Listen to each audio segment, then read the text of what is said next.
Proporcionar cuidados de enfermería de mediana complejidad durante el parto, nacimiento y puerperio fisiológico, desarrollando acciones interdependientes derivadas del plan terapéutico. Materia materno-infantil y obstetricia. Maestro Almora Licona Felipe. Integrante Campus Carmona Leslie Pilar, 505 turno vespertino. Introducción. Los neonatos deben de tener grandes cuidados, ya que ellos no tienen tanta inmunidad y por ello son más propensos a contagiarse de enfermedades que los pueden llevar a la muerte o en dado caso tener un futuro con sufrimiento por enfermedad o alguna discapacidad. Por ellos son tan importantes las acciones que se explicarán a continuación, como por ejemplo el tamiz neonatal, succión de secreciones y mantenimiento de la temperatura corporal. Y por ello también va acompañado del cuidado de la madre, para tener un parto donde esté el bienestar de la madre y del neonato. Descripción del proceso de parto. ¿Qué es el parto? El parto es un proceso por el cual la mujer expulsa el feto y la placenta al final de la gestación.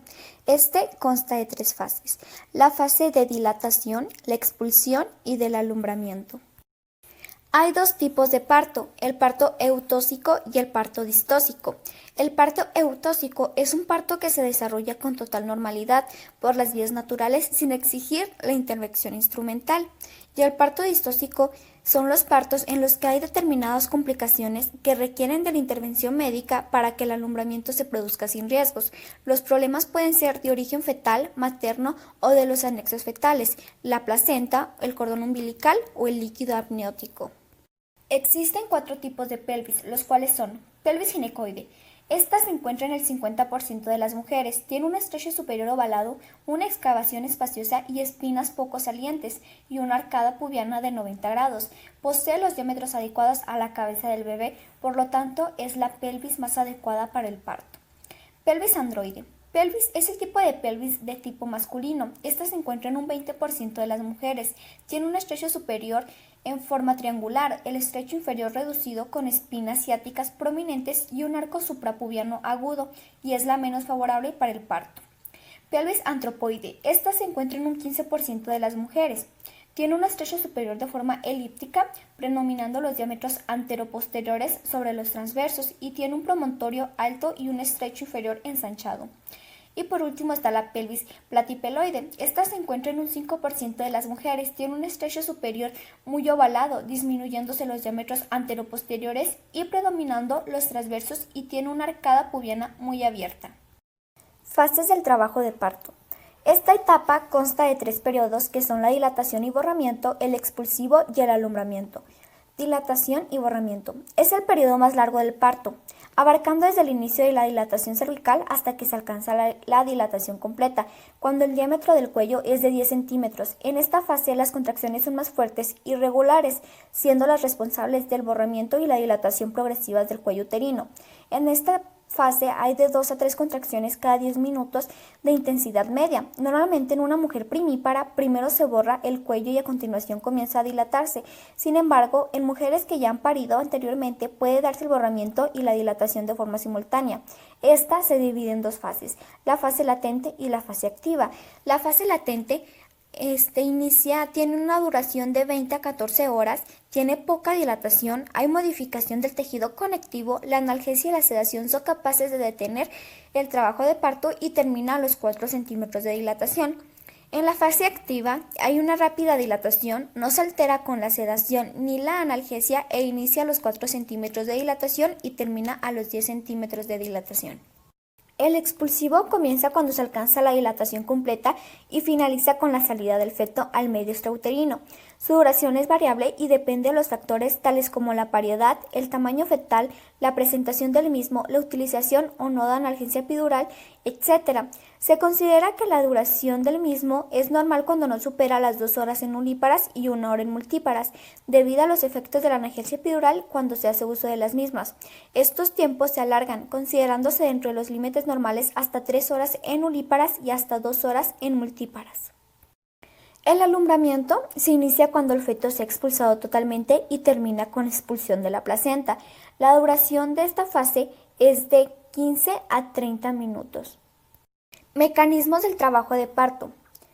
Esto es un conjunto de movimientos pasivos que debe realizar el feto cuando desciende por el canal de parto para salir al exterior. Esto consiste en varias etapas.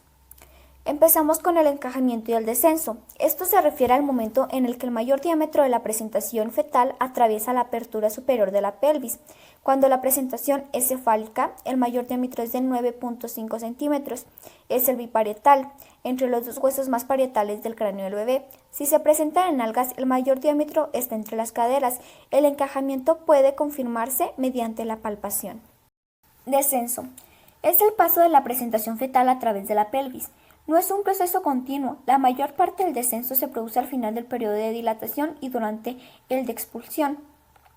Flexión. La flexión de la cabeza del feto sobre el tórax se produce naturalmente debido a la resistencia que se encuentra al atravesar el suelo pélvico. Con la cabeza totalmente flexionada, la presentación ofrece el menor diámetro de la cabeza, por lo que el paso a través de la pelvis es más fácil.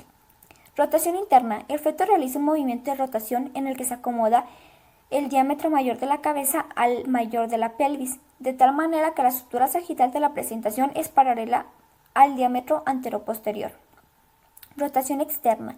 Una vez que la cabeza en el exterior realiza una rotación de unos 90 grados, mira hacia uno de los músculos de la madre para adaptar los hombros al diámetro anteroposterior.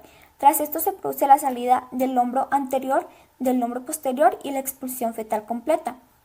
Expulsión. La expulsión del feto vivo o muerto y de las membranas ovulares al exterior del organismo materno, poniéndole fin al periodo de gestación. Cuidados de enfermería durante el proceso de parto y nacimiento. Procedimientos de enfermería en admisión hospitalaria. Llenado del partograma. El partograma es una herramienta de bajo costo, efectiva para la vigilancia de trabajo de parto en todos los periodos, donde se relaciona gráficamente el tiempo de dilatación cervical con el descenso de la presentación, permitiendo predecir complicaciones maternas o feto-neonatales. 1. Identificar la historia clínica del trabajo de parto con nombres y apellidos, fecha y número de historia. 2. Utilizar la tabla ubicada en la parte inferior derecha del partograma para registrar las evaluaciones clínicas desde el ingreso de la paciente al hospital, tanto durante el periodo previo a la fase activa del trabajo de parto como durante este. Debe escribirse la hora de evaluación en cada columna y de manera consecutiva, siguiendo las letras desde la A hasta la P. Las horas de cada columna de esta tabla no tienen concordancia estricta con las horas asignadas en la tabla del partograma, pues cada que se evalúa a la paciente no se realiza un tacto vaginal. Esta parte del partograma debe ser diligencia de cada que se evalúe la paciente por cada miembro del equipo de salud, médico, profesional de enfermería o auxiliar de enfermería. 3. En la parte inferior izquierda del partograma se encuentran las convenciones propuestas para el diligenciamiento del partograma. Incluyen los planos pélvicos y la variedad de posición, la dilatación, el estado de las membranas, la intensidad de la contracción y su localización, la frecuencia cardíaca fetal y la posición materna durante el trabajo de parto. Esas convenciones se emplean para diligenciar las tablas de evaluación clínica y de dilatación y descenso. 4. En la parte superior derecha se grafica la curva de dilatación cervical, las de alerta y descenso de la cabeza fetal. La gráfica de la dilatación cervical solamente se debe iniciar cuando la paciente está en fase activa del trabajo de parto, es decir, cuando la dilatación cervical alcance los 3 o 4 centímetros y exista simultáneamente buena actitud uterina, tanto en frecuencia como en intensidad. Los dos aspectos anteriores son fundamentales para no cometer el error de graficar la fase latente del trabajo de parto, que puede llevar a tomar decisiones inadecuadas. 5. En el borde inferior de la tabla están las horas de registro del trabajo de parto, activo desde las 0 horas hasta las 14. Cada segmento corresponde a la hora, dividida en 4 posiciones de 15 minutos. Inmediatamente debajo de la línea de horas de registro están las casillas para registrar la hora real, es decir, la hora en que se inicia la curva de dilatación cervical, y las siguientes horas hasta el parto. Las horas reales de la evaluación de la dilatación cervical usualmente no coinciden con las de la evaluación clínica. Si se considera necesario relacionar la evaluación clínica con la de dilatación, se escribe la letra que aparece en la tabla de evaluación clínica correspondiente en el cajón respectivo de la hora real. 6. El partograma tiene una línea de base señalada con una flecha, a partir de la cual se inicia la construcción de las curvas de alerta. 7. Para construir la curva de alerta se determina el punto de la partida sobre la línea de base. Luego se buscan los tiempos de la parte superior izquierda para construir la curva de alerta. Los tiempos a emplear se eligen de acuerdo a la paridad, la posición de la paciente durante el trabajo de parto y el estado de las membranas.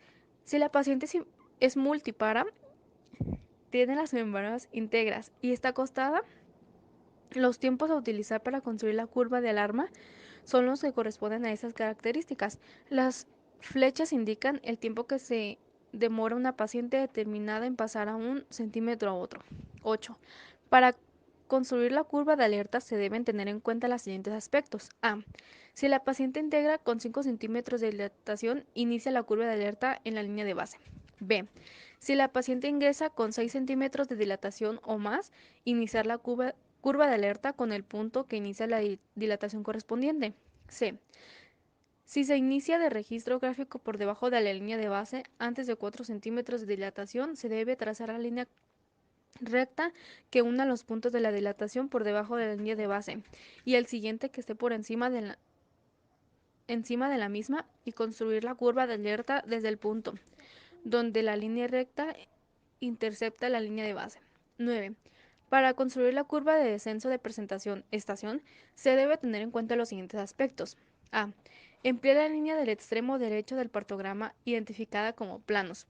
Usted puede emplear los planos de Hodge o los de Delle si se usa la clasificación por tercios de pelvis. Se dividirá en 3 partes iguales la porción de la línea por encima y por debajo del cero. Así quedarán los planos de -1, -2 y -3, o por encima del cero y de +1, +2 y +3 por debajo del cero. B. Emplea el icono denominado planos de Golgi o variedad de posición para graficar los descensos de la presentación fetal. La interpretación de la curva de descenso se debe hacer teniendo en cuenta que la mayor parte del progreso de esta se da en la fase pelviana de la dilatación, es decir, de 7 u 8 centímetros de dilatación. Por tanto, si después de llegar a dicha dilatación no hay descenso adecuado para la presentación, se debe reevaluar todos los parámetros descritos de la numeral 3. Requisitos para la atención de calidad binomio madre-hijo durante el trabajo de parto y parto. Para tomar las decisiones oportunas permanentes tales como la ruptura de membranas, verificación y rotación de la presentación o cesárea. Ustedes váyanse como para allá porque hay mucha bulla. Pues sí, para membranas íntegras, ¿verdad? Entonces vamos a usar el horario donde dice horizontal, pues sí, para membranas íntegras. La paciente hoy, la fecha es 5 de febrero de 2014. Ingresa a las 18 horas, cada cuadrito es una hora. Tiene 6 de dilatación. Ella ingresa de una vez ya con 6, ya en fase activa del trabajo de parto, con una ruedita pintadita, la dilatación. Tiene una frecuencia de 140, entonces aquí está graficada la frecuencia cardíaca fetal de 140 a la hora que ingresó, a las 6 de la tarde, y aquí hago el cuadrito que grafica lo que es frecuencia cardíaca fetal. La paciente tiene 3 contracciones en 10 minutos de 2 cruces, entonces aquí donde está el número 3, ahí yo dibujo el triangulito que simboliza la frecuencia de las contracciones uterinas, ¿verdad? Y luego estaba el -1. Aquí están los planos, 0, -2, -4, entonces aquí en medio más o menos de la mitad, -1. Ella está con cítito izquierdo anterior, ¿verdad? Entonces grafico la variedad de posición. Entonces, como ella está en fase activa, yo sí ya puedo hacer la curva usando este horario. Ella tiene 6 centímetros, entonces para llegar a 7, ¿verdad? Para llegar a 6 necesita 2 horas 30, pero ya ella está en 6. Para llegar a 7 necesita hora 25, entonces esta es una hora, más o menos aquí es hora y 30, un poquito antes, para llegar a 7, miren. Y como es la curva ideal, es con línea punteada. Para llegar a 8 necesitas 55 minutos. Aquí sobran 5 minutos, ¿verdad? Más 30, 35 minutos. Más 15, 50, ¿verdad? Y 5 más, 55. Aquí, para llegar a 8. ¿Verdad? Y gráfico, con línea punteada. Para llegar a 9 son 40 minutos. Entonces, aquí sobraron 15 más 5, aquí sobraron 10 minutos, más 30, 40, ¿verdad? 40 minutos para llegar a 9. ¿Verdad? Sobraron 10 minutos más 30. Y 25 minutos para llegar a 10. Entonces, más o menos, antes de la mitad, para llegar a 10. Y 15 minutos para llegar a parto. ¿Ves? 15 minutos es acá para llegar a parto. Más o menos esta señora tiene que tener su parto y ve a las 9:45, ¿verdad? A esa hora va a parir. Esta es la curva. Significa que si es la curva de ella, puede ser que se mantenga dentro de la curva o se desplace hacia la izquierda, perdón, hacia la derecha. Entonces, lo normal es que se mantenga dentro de la curva, o sea que la van a evaluar por lo menos en 2 horas, a las 8 de la noche, ella tiene que estar ya con 8, con 9 o completa. Si ella, por ejemplo, a las 8 de la noche sigue con 6, se está desplazando hacia la derecha, entonces hay que hacer un cambio de conducta, ya sea conducirla, romper las membranas, porque está con las membranas íntegras, para que avance, ¿verdad?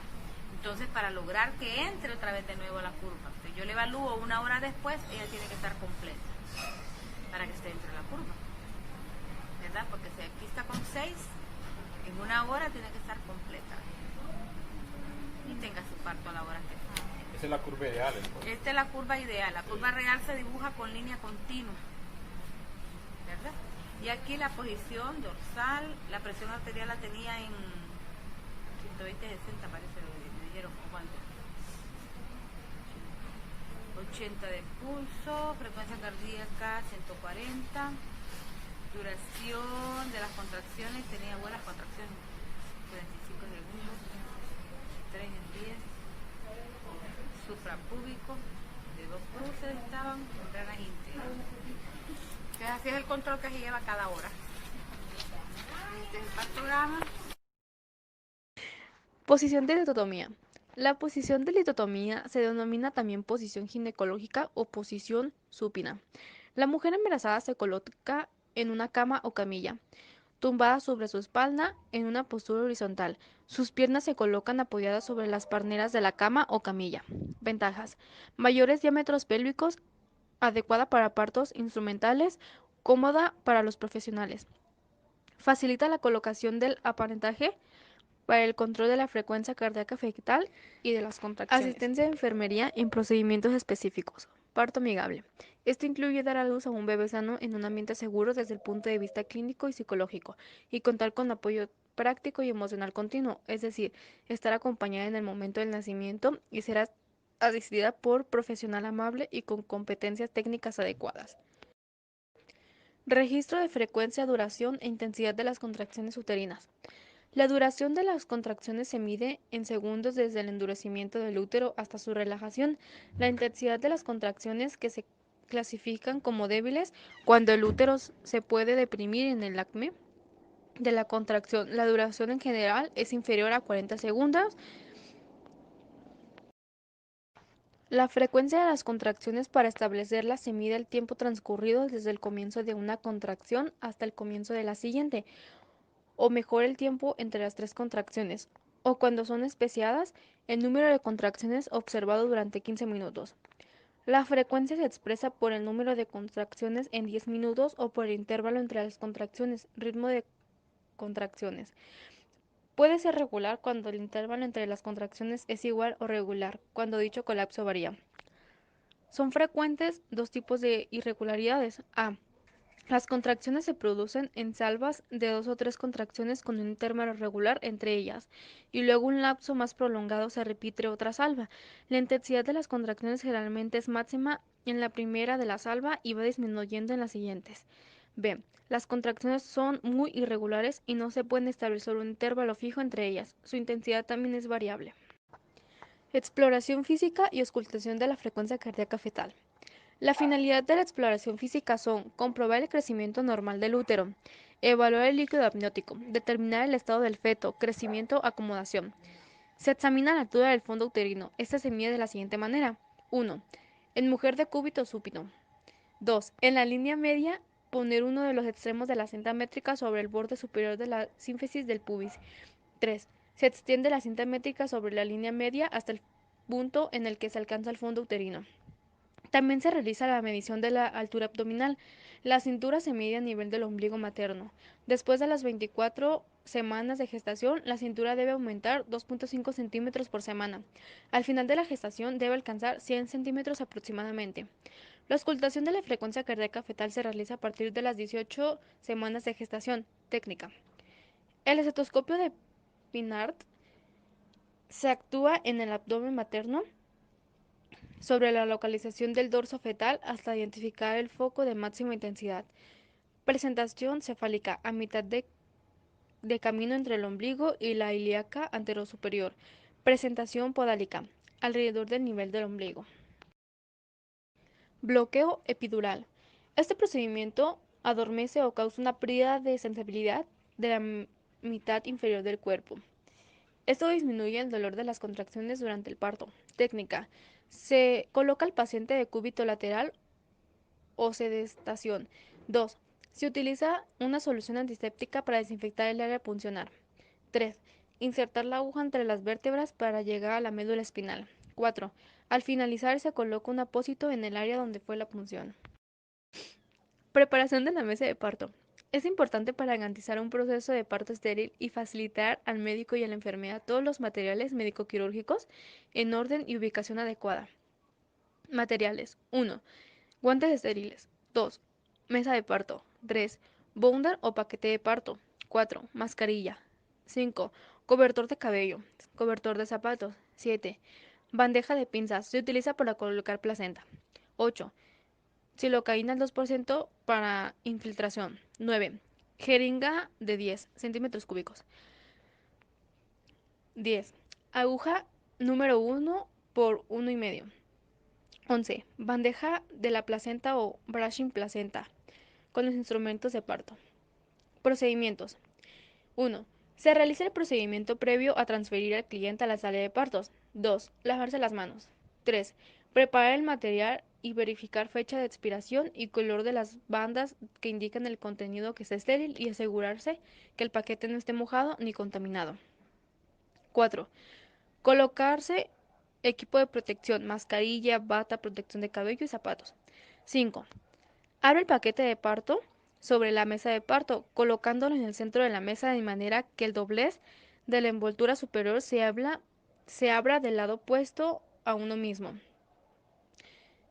Esta postura evita que se tenga acceso directo al contenido estéril que quede expuesto. 6. Dirigir la mano alrededor del paquete, no por encima del mismo, y recoger el doblez de la envoltura exterior entre el pulgar y el índice. Jalar suavemente el doblez de la envoltura para abrir el paquete apoyándolo sobre la superficie plana sin colocar su contenido. 7. Repetir el paso número 6 con cada doblez lateral de la envoltura, de manera que se abra primero las más externas. Abre el doblez izquierdo con la mano izquierda, el doblez derecho con la mano derecha. 8.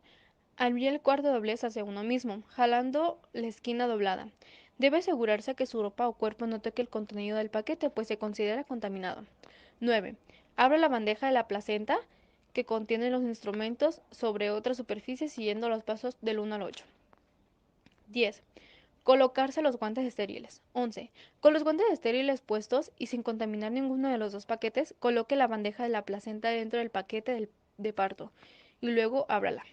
12. Coloque los instrumentos en orden. Jeringa con silocaína, tijera de episiotomía, paño, perida de goma, 2 pinzas para clampar el cordón umbilical, tijera de cordón umbilical, pinzas de transportar gasas y portaagujas. 13. Coloque en orden todo el contenido de la mesa en la esquina superior derecha. Se ubican las batas estériles, sábana del bebé. En la parte inferior derecha se ubican los guantes del médico. En el centro superior de la ropa para vestir la cliente y en la parte superior izquierda se ubica la bandeja de placenta vacía. 14. Cubre la mesa de parto con una sábana estéril. 15. Se remueve y descarta los guantes. 16. Lavarse las manos. Participación y preparación para la episiotomía, en caso de indicación médica. La episiotomía es una incisión en la pared vaginal del perineo, el área entre los muslos que se extiende desde el orificio vaginal hasta el ano, para agrandar la abertura vaginal y facilitar el parto. En algunos casos, el orificio de la vagina no se dilata lo suficiente para dejar pasar al feto. El médico puede realizar una episiotomía para ayudar a agrandar la abertura y lograr la salida del feto. La episiotomía se suele realizar cuando la cabeza del feto ha estirado la abertura vaginal varios centímetros durante la contracción. La episiotomía se puede clasificar en dos tipos, de línea media o mediana. Se refiere a la incisión vertical que se hace desde la parte inferior de la abertura vaginal hacia el recto. Ese tipo de episiotomía suele sanar bien, pero es más probable que se desgarre y se extienda hasta el área rectal, llamada laceración del tercer o cuarto grado. Medio lateral. Se refiere a una incisión que hace en un ángulo de 45 grados desde la parte inferior de la abertura vaginal hacia cualquier de los lados. Ese tipo de episiotomía no suele desgarrarse ni extenderse, pero conlleva una mayor pérdida de sangre y tal vez no sane bien. Cuidados de enfermería al recién nacido en la sala de partos. ¿Qué es el tamiz neonatal? El tamiz neonatal es un estudio que debe realizarse a todos los niños recién nacidos para detectar alteraciones del metabolismo y en caso de que existan poder iniciar un tratamiento a tiempo. Procedimiento para la toma de tamiz neonatal. Material: alcohol, algodón, boleta, bolígrafo de tinta y guantes de látex. Procedimiento: realizar lavado de manos previo y calzarse los guantes de látex. Lea atentamente la información que se muestra al dorso de la boleta. Caliente la zona de punción. No utilizar objetos calientes tales como bolsas para contener agua, bolsas con suero fisiológico o similares. Esto se debe realizar por fricción mediante un suave masaje. Ubique la zona de punción.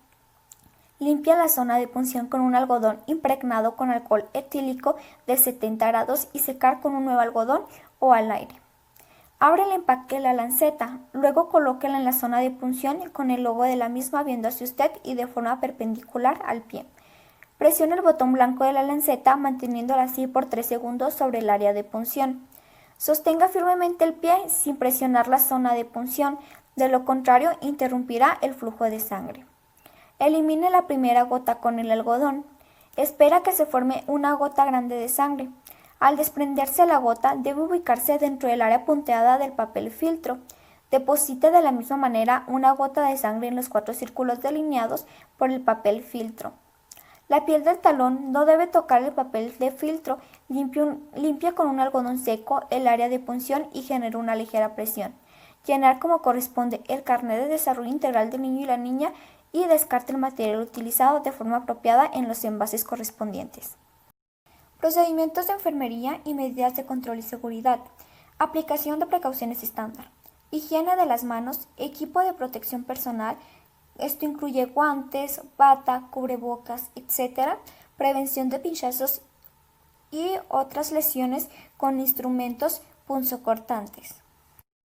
Técnica de recepción del recién nacido. La recepción del recién nacido es un conjunto de medidas que se realiza para lograr precozmente la hemostasis postnatal y la hemodinámica correcta, con la finalidad de prevenir la morbilidad y la mortalidad derivada de una potencial lesión tisular hipopsicoisquémica. Secado correcto del recién nacido. Recepcionar al neonato en un campo o una toalla estéril tibias para prevenir la pérdida de calor por contacto y evaporación, ya que el frío aumenta el consumo de oxígeno. Seguido de la expulsión, se debe secar la cabeza y luego el resto del cuerpo en menos de 3 minutos. Se debe iniciar con cabeza, extremidades y finalizar en tronco. Es fundamental cambiar toallas mojadas por secas para evitar pérdida de calor por evaporación. Succión de secreciones por boca y nariz. La aspiración es una técnica que se utiliza para retirar de la vía aérea las secreciones que el paciente no puede expulsar por sí mismo. Se puede realizar por vía nasofaringea u orotraqueal, introduciendo un catéter de aspiración por la nariz o por la boca del paciente. Con ello lograremos mantener una vía aérea permeable, favoreceremos un intercambio gaseoso pulmonar correcto y evitaremos la aparición de infecciones por la acumulación de secreciones. Mantenimiento de temperatura corporal. La termorregulación es una función fisiológica crítica en el neonato ligada a la sobrevida, a su estado de salud y a la morbilidad asociada. Es la habilidad de mantener un equilibrio entre la producción y la pérdida de calor para que la temperatura corporal esté dentro de un cierto rango normal. En el recién nacido, la capacidad de producir calor es limitada y los mecanismos de pérdidas pueden estar aumentados según la edad gestacional y de los cuidados al momento del nacimiento y del periodo de adaptación. Para mantener la temperatura debe haber contacto piel a piel con la madre. Identificación correcta del niño. Mientras el recién nacido esté en la sala de partos, se debe confeccionar 2 pulseras idénticas indicando el número de admisión de la madre, el sexo del recién nacido, la fecha y la hora del nacimiento y cualquier otra información específica que estipule el hospital y se colocarán en la muñeca o en el pie del bebé. Cuidados de enfermería en el puerperio fisiológico. ¿Qué es puerperio fisiológico? El puerperio fisiológico es cuando no se encuentran signos de peligro y su evolución es normal. ¿Cuánto dura?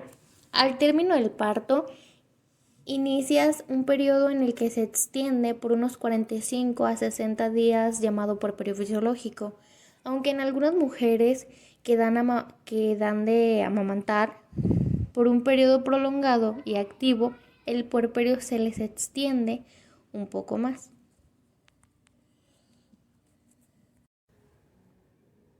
Cambios en el organismo materno tras el parto. 1. Involución del útero, del cuello cervical y de la vagina. Esto consiste tras la expulsión de la placenta, el útero se contrae.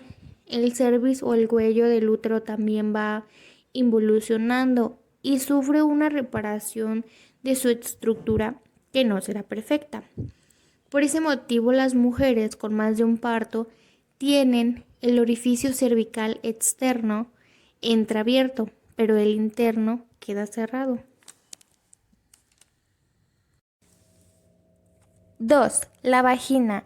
Debido al aumento de vascularización que sufrió durante el embarazo, es más delicada, no siendo frecuentes que se produzca pequeño sangrado e hematomas. 3. La cicatrización de la episiotomía. ¿Qué es una episiotomía? Es un corte que se realiza en la zona inferolateral de la vagina para facilitar el paso del bebé durante el parto y para evitar posibles desgarros. La cicatrización se completará si no existen complicaciones en unos 7 días aproximadamente. 4.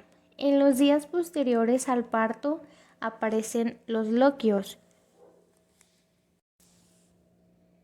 Tras la aparición de los loquios te harán tener un exudado genital formado por células sanguíneas, descamación del endometrio, que vendrá siendo el recubrimiento interno del útero, y células residuales de la placenta. Los loquios irán tomando diferentes coloraciones según pasen los días, ya sea color rojo, amarillo y finalmente blanquecinos, y suelen persistir durante los 10 primeros días posparto. Si se prolonga durante más tiempo, si son más abundantes o si se presenta un olor fétido, no harán sospechas de un proceso infeccioso o persistencia de restos uterinos. 5. La temperatura corporal. La temperatura corporal se mantiene a 36.5-37 centígrados. Si supera los 38 centígrados y con pulso rápido, sospechamos procesos infecciosos. 6. Las pérdidas sanguíneas se producen durante el parto, menos de 500, provocan frecuentemente anemia durante los primeros días posparto. Es preciso un tratamiento ya sea con hierro o incluso en casos extremos, transfusiones sanguíneas para mejorar la anemia. 7. El estreñimiento en la porpera es habitual, precisando lactantes o enemas de limpieza. También son frecuentes las retenciones uterinas. 8. La porpera perderá unos 5 o 6 kilos debido a la involución de los órganos y a la expulsión del bebé. Cambios psicológicos y emocionales. El cuerpo cambiará drásticamente y esto se refleja en un mar de hormonas descontroladas que ocasionan un exceso de sensibilidad emocional que puede manifestarse con cambios de humor o intensidad en la expresión de rabia, tristeza, alegría, entre otras más. Fomentar el baño y la deambulación temprana. Fomentar el baño, mantener la higiene es muy importante durante el puerperio, de forma especial mientras duran los loquios, para evitar que esta zona, que está en mayor o menor grado traumatizada por el parto, se irrite más. La forma para que se realice el baño sería que hay que lavar la zona con agua templada, más tirando a fría. Cada vez que se vaya al baño a miccionar o a defecar, siempre de adelante hacia atrás para no contaminar el área vaginal con las bacterias de la zona anal. Secar muy bien la zona para evitar la humedad. Debe hacerse con suaves toques. No se aconseja las toallas húmedas. Hay que lavarse, pero no tomar el baño de asiento, es decir, sentarse en el agua durante un rato para evitar el reblandecimiento, o sea, maceración en la zona. La deambulación temprana. La mujer puede caminar a los baños. Esto no implica un gran esfuerzo, pero sí implica una ayuda en la recuperación de la porpera. La actividad física temprana favorece por gravedad el drenaje de los loquios y activa la circulación en miembros inferiores, lo cual previene la tromboflebitis y sus graves complicaciones. Favorecer el bienestar. Los primeros días después del parto, las primeras semanas y meses, se consideran un periodo de aprendizaje entre la madre y su hijo. Es un tiempo para que la familia se adapte a la nueva situación y logren una normalidad. El puerperio es un periodo de adaptación a nivel orgánico, emocional y mental, y todas las mujeres puerperas necesitan de esa red de apoyo para afrontar bien el posparto. Aplicación de frío y calor local en perineo. El calor y el frío son grados relativos de temperatura que dependen en cierta manera de la percepción particular de cada individuo. La temperatura se percibe en grados que van desde frío, fresco, tibio y calor. Estos baños con frecuencia se utilizan para aliviar dolor, la picazón o los espasmos musculares. Los baños a menudo se recomiendan para aliviar el dolor y acelerar la circulación después de una cirugía de hemorroides o una episiotomía, que es baño de asiento. Es un baño de agua caliente o templada que se utiliza para propósitos curativos o de limpieza. Usted se sienta en la bañera y el agua cubre solamente sus caderas y glúteos. El agua puede contener medicamentos. Fomentar el vínculo materno-infantil como promoción de salud mental. Vínculo significa unión. Cuando hablamos de vínculo afectivo materno-fetal, nos referimos a la unión que se establece entre dos personas en una relación de amor y cariño. El vínculo afectivo más importante y más persistente que existe es el que se establece entre madre e hijo durante el embarazo.